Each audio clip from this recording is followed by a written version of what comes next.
So we have reached a tremendous milestone today. We have officially mapped out our floor plan. And so as you can see here, we have all this tape on the ground and it basically marks where everything's gonna be. I'm not gonna share all that at this moment. I will do that at a later date. But one of today's big projects is gonna be to put this RV fan up on the ceiling. So I'll have to cut a hole in the metal up here and mount it. And so I'll have more on that.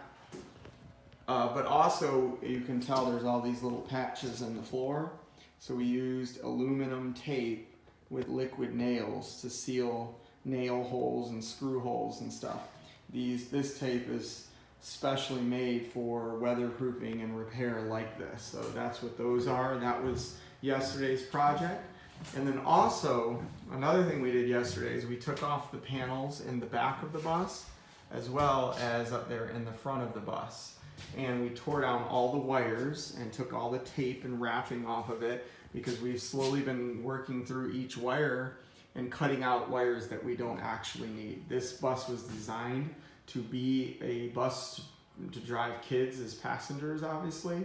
And there are things like speakers wired into the ceiling, as well as other lights that are running through the bus that are no longer needed, and all those wires could be cut out. So it's going to be a project to go through each of these wires in the future.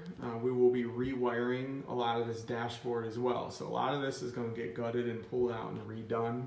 You'll also notice here that there is actually kind of a nice shelf up here once you take off the front.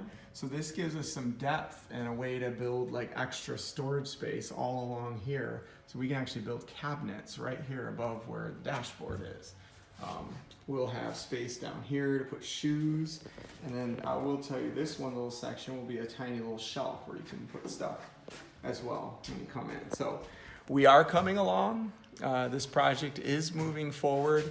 I'm super excited because I feel like we've reached some major milestones lately. So remember to lead well, live on purpose, honor God with your life, and remember that your dreams are possible. Anything you could imagine, anything you want to do. You may get anxiety, it may scare you, but those are usually the best kind. So have a great day. Talk next time.